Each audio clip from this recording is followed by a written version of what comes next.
That time of year again.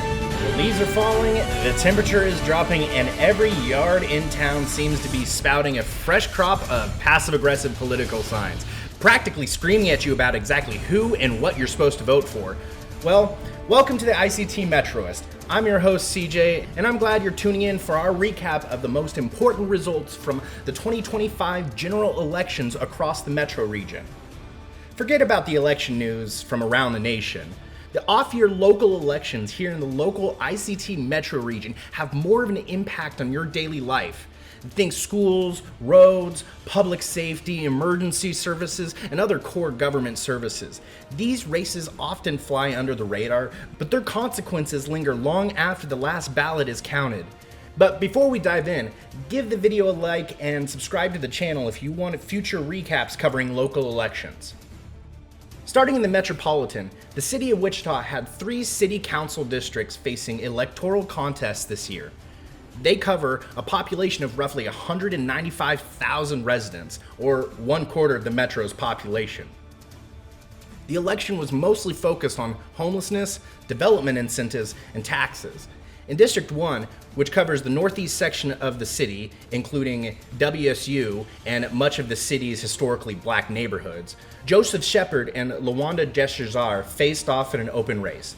Shepard raised and spent $36,500 versus Deshar's $10,500, and in the end, Shepard won the race with 60% of the vote to become District 1's next city council member. Moving straight to the south was District 3's election, which encompasses much of the inner city suburbs between downtown and McConnell Air Force Base. Incumbent councilman Mike Hoyhissel, or however you say his name, faced off against challenger Genevieve Howerton. Hoyhissel outraised Howerton nearly 4-1, bringing in $13,500, which led him to a 60% victory. Lastly, in the city's historically Hispanic area and along much of the Riverside area, District 6 saw incumbent Maggie Ballard face off against 2 challengers, Brett Anderson and Margaret Shabazz. Councilwoman Ballard showed the strongest showing of the 3 city council elections, winning with nearly 62% of the vote versus the opposing 2 candidates.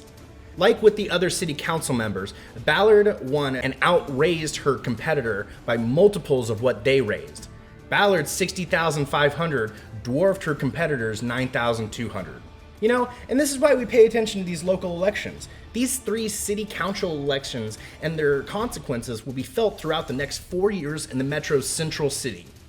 USD 259, Wichita Public Schools, also went big this year with 4 out of its 6 Board of Education seats up for grab in this year's election. These 4 seats represent a population of over 30,000 students and will determine and navigate the changing education landscape in the wake of changes to DEI, teacher retention problems, and moving forward after a failed bond earlier in the year. The first seat up for election was District 1, which encompasses much of the same area as District 1 in the city's jurisdiction, but also includes parts of the Bel Air, Ketchie, and Park City suburbs. Incumbent Diane Albert won with 57% of the vote after bringing in $28,000 in campaign contributions compared to challenger Mackenzie Truelove, who lost with 43% of the vote after spending less than 1/10 of that amount.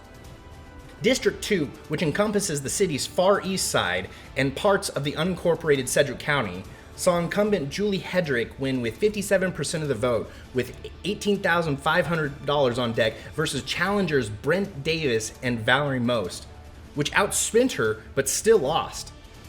District 5, which encompasses much of the west side at past I-235, saw challenger Amy Jensen win with 55% of the vote after raising $20,000 in campaign contributions. She won against incumbent Kathy Bond, who spent more money in campaign contributions.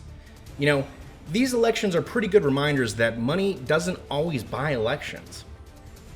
The final school board district that held elections was District 6, that lines up pretty similarly with District 6 of City Wichita. The challenger Amy Warren won a landslide with 70% of the vote versus incumbent Hazel Stabler. Warren outspent Stabler $30,500 to $27,500 respectively. And that's it for the local Wichita Public Schools elections.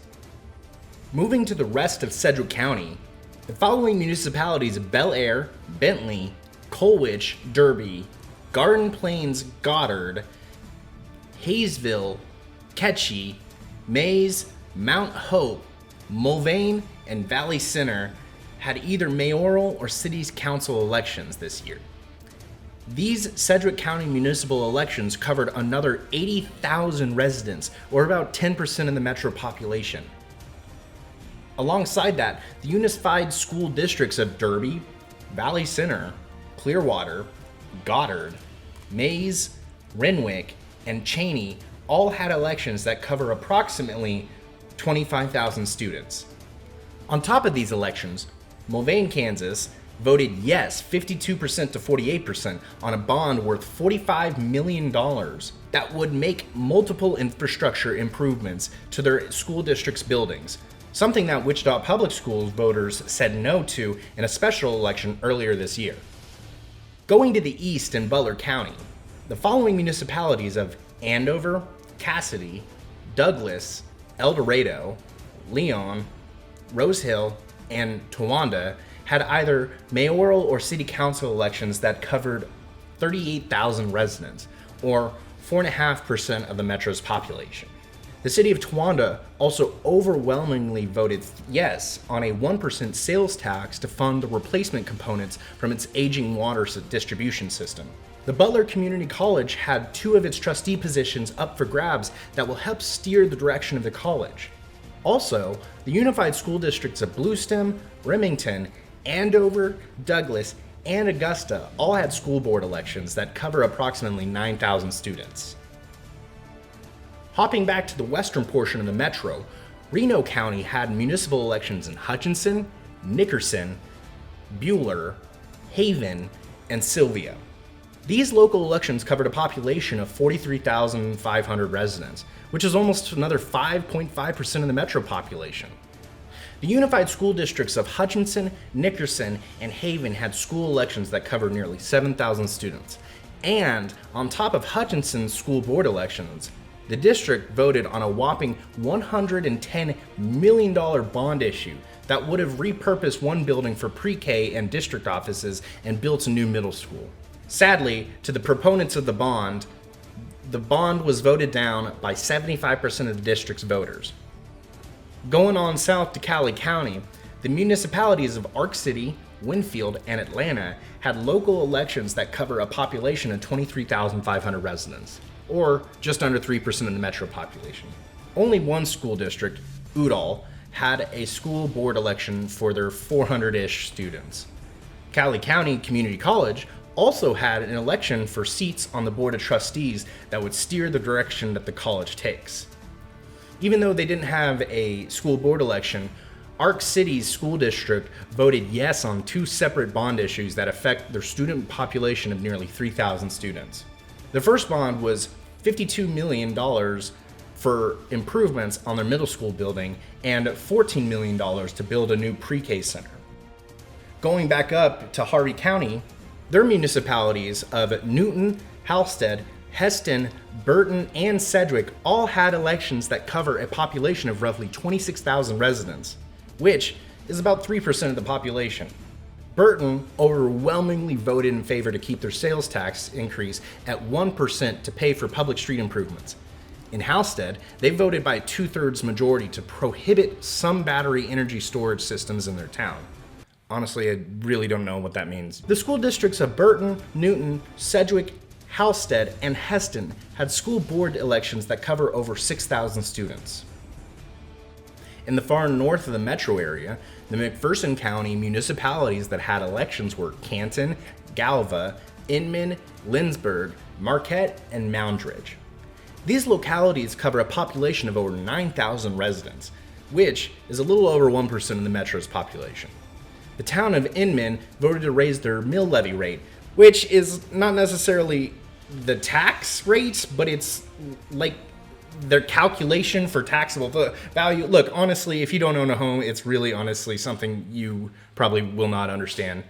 Either way, McPherson County as a whole voted yes by 58% to fund EMS departments more through sales tax than through property taxes. The local school districts of McPherson and Moundridge had school board elections that cover nearly 3,000 students. Moving along south along the Oklahoma border, Sumner County had multiple municipal elections. The towns of Argonia, Belle Plaine, Caldwell, Conway Springs, and Oxford had local elections that cover a population of 5,000 residents, which is just over 0.6% of the metro population. Their local school districts saw way more electoral action, with Wellington, Belle Plaine, Argonia, and Caldwell all having school board elections that cover roughly 3,000 students. Additionally, the Wellington School District also narrowly saw a $22 million bond lose by 54%. The bond would have gone to address multiple infrastructure needs and was supported by multiple student-led protest groups. Finally, I'm going to combine the last two counties for their small populations. Marion and Kingman counties had multiple municipal elections, specifically in Burns, Peabody, Kingman, Norwich, and Spivey. These municipalities cover a population of about 4,500 residents, which is about 0.5% of the metro population. You okay, buddy? I hope he's doing okay. The school districts of Peabody Burns, Marion Florence, Goisel, and Kingman Norwich saw school board elections that cover roughly 2,500 students. And that, ladies and gentlemen, was a look back at the 2025 general elections. These local municipal elections covered a population of roughly 425,000 residents, which is more than half of the metro's population. And including the local municipal elections, the local school board elections also covered nearly 100,000 students. You know, these elections matter. I know they might not be national news, they might not even barely come up on your feed, but they matter. And, you know, if I can be real with you guys here for a second,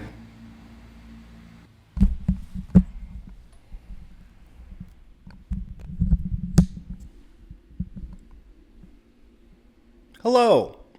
I just wanted to be real with you guys for a second. You know, like, without giving away my location or telling you exactly who I voted for, my candidates that I voted for in this year's local election, because I did... Where's my phone? Right? You know, I voted in my local election, and here's my little sticker, to... hopefully that didn't just put everything out of focus. I'm not going to check. To show that I voted in the local election.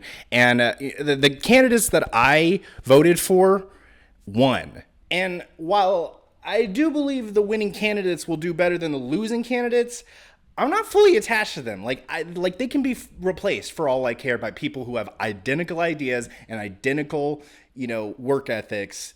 Really, I just wanted to give you guys my thoughts about the voter turnout and what that really tells about us as Americans, even though it's a local election here in little old Kansas, specifically in Sedgwick County, which contains a majority of the metro's population. They saw a voter turnout of just under 12%. That means only 1 out of every 8 people voted. That's like putting up landed aristocracy levels of voting. Like, most people couldn't vote for most of human civilization, and yet when given the ability to vote for the politicians and community members that most directly affect them, most people just don't vote.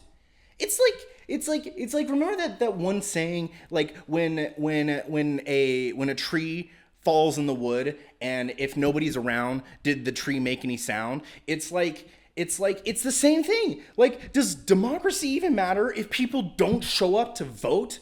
Right? If they don't participate in it? I know I'm going a little bit crazy here. I know. I'm sorry, right? I know. I just needed to be real with you guys here. I mean it when I say people actively ignore democracy, right? We live in a world where everybody has an internet-connected device that you can research any issue on at any point in time.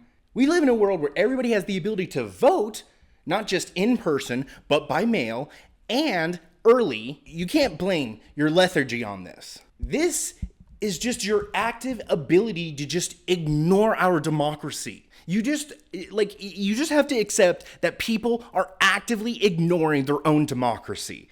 And that hurts because people, not only for decades, but centuries, fought for the right to vote. I mean, it's maddening. I'm gonna get off my ramblings here. I'm just gonna leave you guys with this. Make a plan to vote, research the issues, talk with your employer about taking time off early in the month, week, or days leading up to an election. Talk with your family and friends to make their own plans to go out and vote.